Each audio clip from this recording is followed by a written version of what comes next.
Plunder stolen.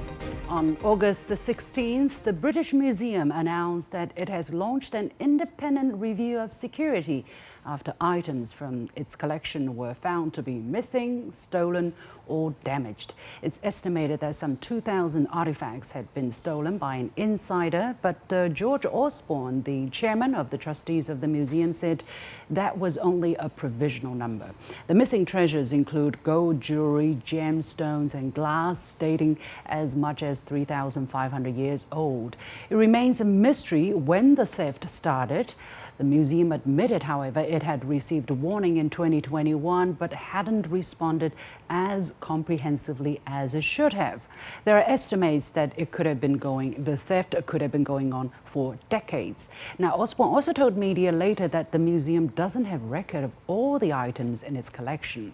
Now, the story sparked fresh public outcries in China, Nigeria, and Greece for the museum to restitute looted items such as the Dunhuang murals, the Parthenon sculptures, and Benin bronzes. The cry for the British Museum to return Chinese artifacts even became the top trending topic on social media. The museum has always rejected such demands, citing it could offer a higher standard of protection than the countries of origin. Given the latest revelation, that argument collapsed. So how long will it take for items taken by force or deceit from other countries by the West to finally come home?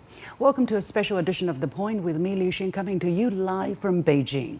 I'm pleased to be joined from Cambridge, the UK, by Professor Christos Tsirogiannis, head of the Working Group on Illicit Antiquities Trafficking of the UNESCO Chair on the Threats to Cultural Heritage and Cultural Heritage-related Activities at Ionian University in Greece.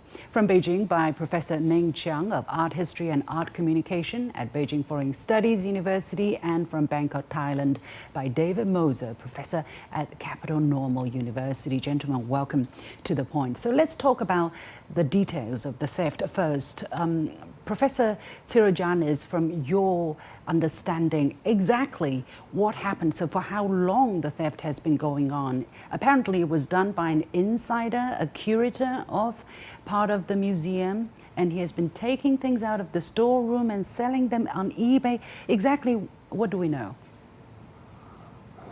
Well, while the investigation, of course, of the police, of Metropolitan Police in London is ongoing in cooperation with the museum itself, the reports that are reaching the press are talking about a certain person, but I believe that it must be involving more than one people, because for such a widespread theft involving at least 2,000 objects so far, while the cross-checking of the objects with the inventory is ongoing, and also for, according to the reports, for about 2 decades or more, this is difficult to involve just one person being an inside job. This part of the police investigation, of course, it should be respected as it is ongoing, but on the other hand is another poor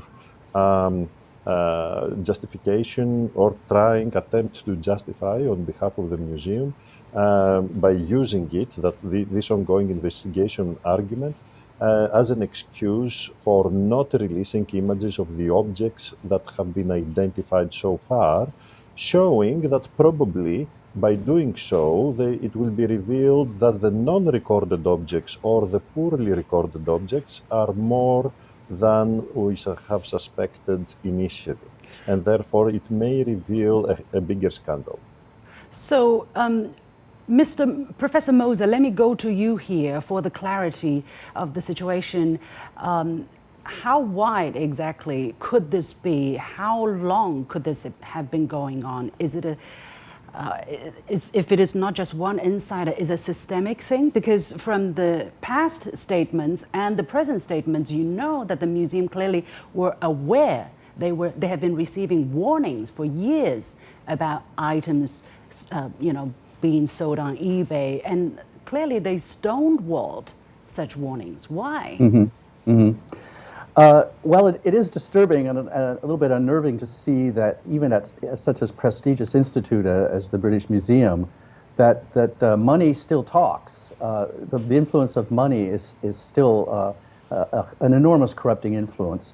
I obviously don't know anything about. I'm not privy to the workings of the British Museum, but being such an august institution that has been ongoing and having such a reputation, and also the fact that they are dealing with so many artifacts whose source and origin is uncertain, that there's bound to be a lot of cases of, in Chinese, the idiom is to close one eye and open the other eye. To sort of they knew that something was going on, but the reputation of the museum was at stake. Are you saying that they knew they have a lot of dirt under the carpet, so they don't want the public to look into it too closely? Well, that's for sure. I mean, we know that there are a lot of artifacts in there that have questionable origins, or even probably outright illegal. But the illegality stretches so far back in the past and is so difficult to trace that they know it's true, but it's hard to make a legal case for it. But I still think the money is the problem. There's so much money to be made with these shady deals. Before we go on, David, once again, when you say money still talks, what do you mean? Who is trying to make money from the messiness of the security of the management? There is enormous underground activity in artifacts. And as I'm not an expert on this at all, but I know from talking to professors, notably one friend of mine in Chicago, University of Chicago, that these underground sorts of markets are unbelievably vibrant partly because the artifacts themselves are so difficult to identify and trace. And so therefore, the trick is to sort of pass the article off as something less outstanding or something, but to try to find those who really know the true value of the artifacts and put it in their hands. So, yeah, it's a very huge cesspool of trafficking that goes under not just with Chinese artifacts and not just the British Museum, but artifacts all over the world. There's an underground economy there that's still ugly. Professor Ning, from your understanding, it's reported that there are these storerooms where there are alarms but no monitor, and people can go in, or multiple people can go in, but there's no oversight of cataloging. This is one part.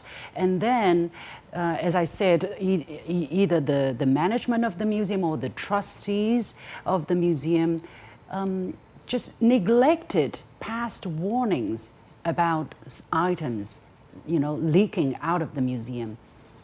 Why? So it is a strange situation there. It's not only in the British Museum, but in other museums, you see.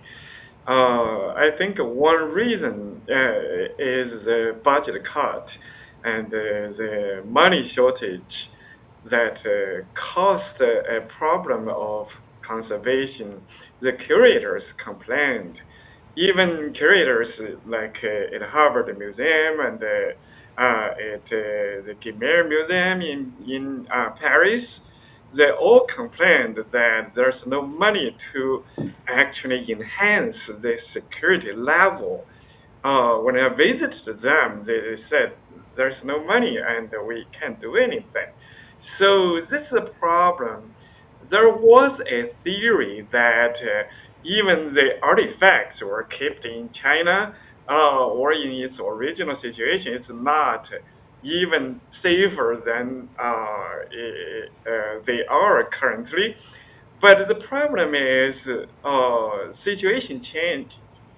In China and in Greece, I believe, in other countries where the artifacts actually came from, the conservation attitude is much better because we treasure every bit, every small part of the cultural relics as our national treasures. So we put more money in it, and we put more human resource in it.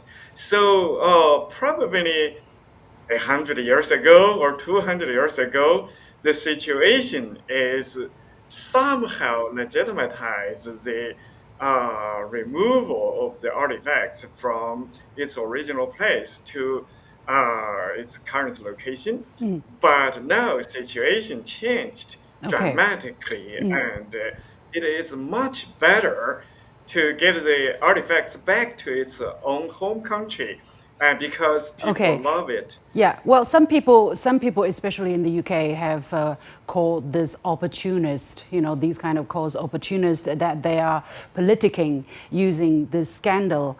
But we do have cultural ministers from Greece and Nigeria, for instance, using this opportunity to refresh their cause for the restitution of looted items. For instance, Greek Minister of Culture, Lina Mendoni, told the media that the security questions raised by the missing objects reinforces, quote unquote, the permanent and just demand of our country for the definitive return of the marbles, meaning the Parthenon marbles. And the Nigerian National Commission for Museums and Monuments Director Abba Issa Tijani said it's shocking to hear that the countries and museums that have been telling us that the Benin bronzes will not be secure in Nigeria have thefts happening there. Professor Tsirogiannis, your comments on their call. Do they have a legitimate call? Can they use this opportunity to refresh these calls which have been repeatedly ignored? Thank you for the question. It's very important. First of all, to say that all these claims by these countries are absolutely legitimate, because we are talking about cultural heritage that has been removed from these nations without being asked first, in different circumstances for each nation. Apart from this very basic basis of these claims, we had over the centuries, the last 2 centuries, when we were talking about, for example, the Parthenon sculptures, or the last decades, the production, I would say in inverted commas, by the British Museum or the British government at the same time, of fake arguments like that, for example, now for a long time is part of our heritage, or you are not able to safeguard your own heritage and we have the means to safeguard it much better than you could do, or that we can conserve this much better than yourself, or we are saving them by taking them from you. All these arguments have collapsed over time. By poor conservation that damaged, for example, the surface of the Parthenon sculptures, by rainwater falling from the roof of the room where they are exhibited, the Parthenon sculptures, for example, and of course by this unimaginable widespread theft, both in numbers of objects missing and in decades of ongoing removals from inside the museum, which made obvious that collapse from inside that latest and last unjustified anyway argument by the British Museum. Therefore, it is totally justified to add in the historically and archaeological claims of these countries also this argument, because to my opinion, these countries do not have to do a lot in terms of that. They just need to remind constantly this, because it's self-evident from inside, from the British themselves accepted, that this is a total scandal, and it is a collapsing of their own argument that it was fake anyway for decades. David, what is your take on the argument, or even in the statement by the British Museum, they say these stolen items were kept in storerooms for academic and research purposes, quote unquote, but obviously they also admitted they don't have good cataloging. They don't keep a record of all of the things. So for 200 years, they had the time, but they're not doing it, and they're not returning these items to the countries who want them. And these countries are the countries of origin of these items taken by force or deceit. How ironical does that sound to you? Yeah, it is ironic. certainly you have to wonder if you say, well, they've been kept in rooms for research, accessible to scholars for research purposes. That doesn't deal with the question of why should it be scholars in the UK only. It's a matter of the cultural heritage of these artifacts. For me, one of the most astonishing aspects is that the Egyptian, the Rosetta Stone is in the British Museum. This is an amazing, a cultural treasure. It has the three scripts that were used to decode the hieroglyphics, the Demotic Egyptian and the ancient Greek, the three different scripts. Right. This belongs to the world. It belongs to Egypt as a cultural heritage. Scholars can travel to Egypt and look at it and study it however they want. It doesn't matter where it is. Saying that they've been using these artifacts or storing them, safely for research or to protect them, obviously that's collapsed. But also the fairness aspect. Why should the UK have scholarly access to the real thing and not the country of origin? That's the thing that concerns me. You need a visa. You need a visa to go you need the money to go to the UK to study your own cultural heritages. And the funny thing is, the UK enacted the British Museum Act in 1963.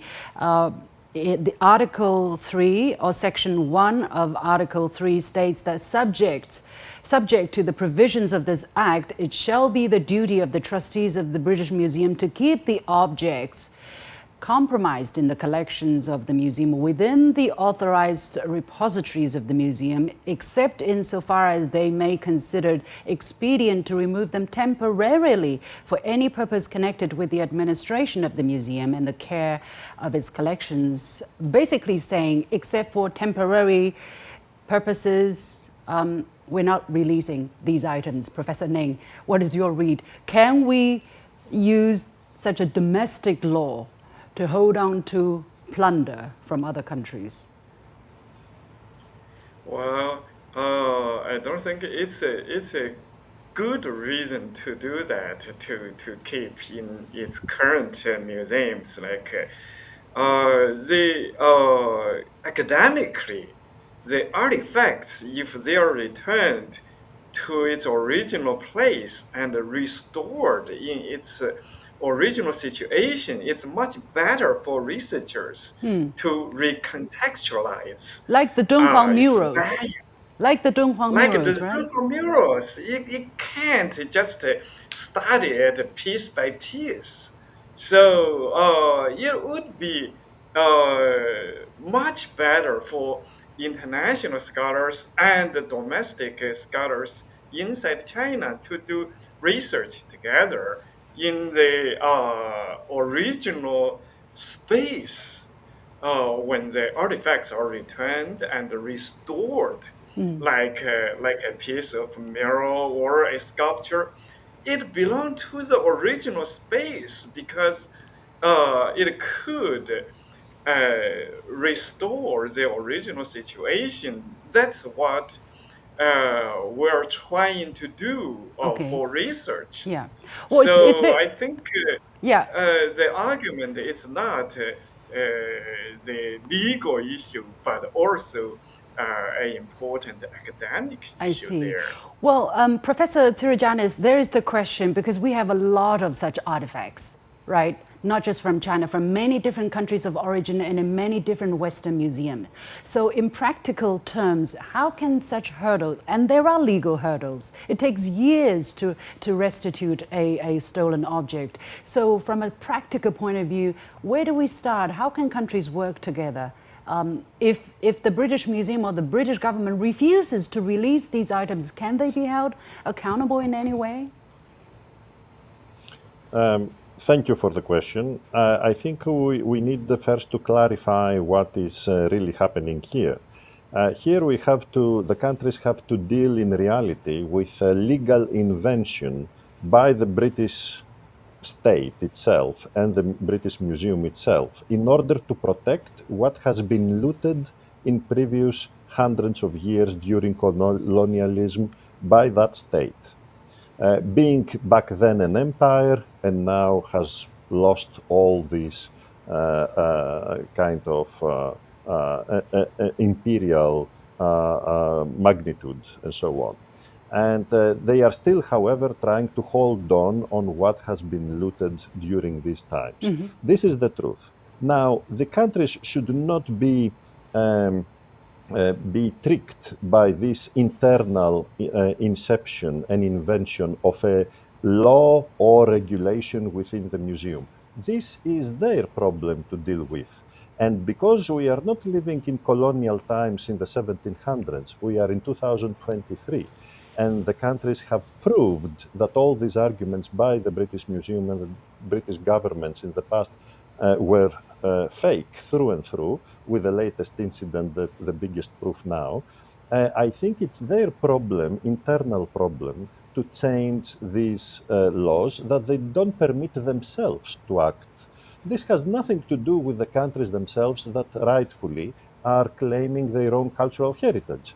If the British Museum and the British governments in succession want to continue to shoot themselves on the foot, creating negative publicity worldwide, when the justified claims by various countries are being reminded in every opportunity they have, like this one in the best way possible that the British Museum created by itself, that is the British Museum and the British government's problem that has to be fixed in order not to continue to shoot themselves on the foot. It's that simple. The countries should continue to do their own claim in the most justified way, historically, archaeologically, ethically, legally possibly, but it doesn't matter when it's compared to ethical standards, historical standards, archaeological standards.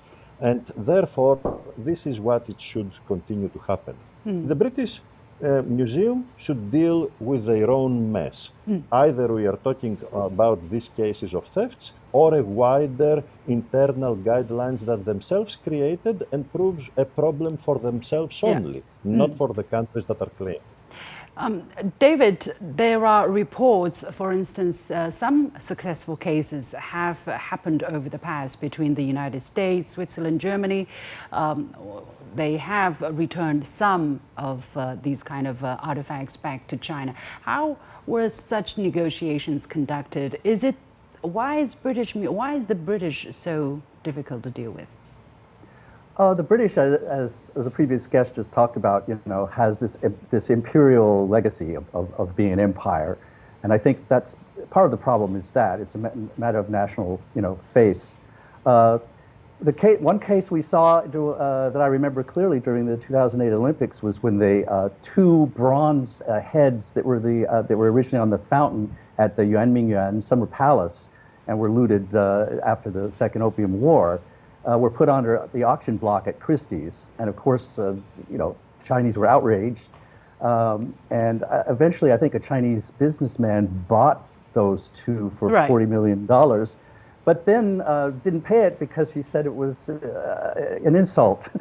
But then later on, actually, the two bronze heads were returned to China, not because of any sort of bilateral sort of negotiations or anything, but simply because I think the person who owned it or was in the hands was a businessman and didn't want to be on China's bad side, and so as a token of goodwill, returned the statue, returned the bronze heads. But we can't depend on people to always do the right thing in this situation.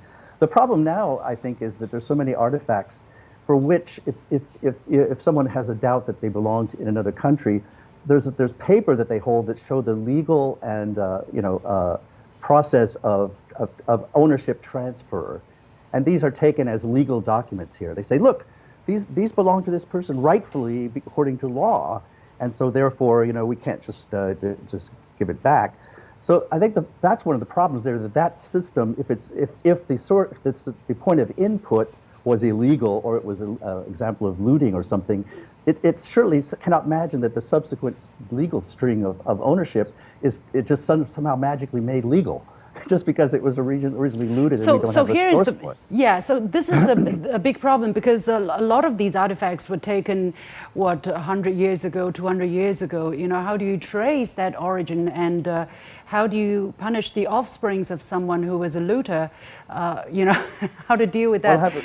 Yeah. There's one thing. They digitized the London Times and some other London periodicals from Right. the 1800s, and they were able to search online to find the various auctions where these artifacts were passed on, and those are a good proof of the fact that the origin was an illegal entry into the country, right? So that's one thing. I mean, That's one thing, yeah. worth.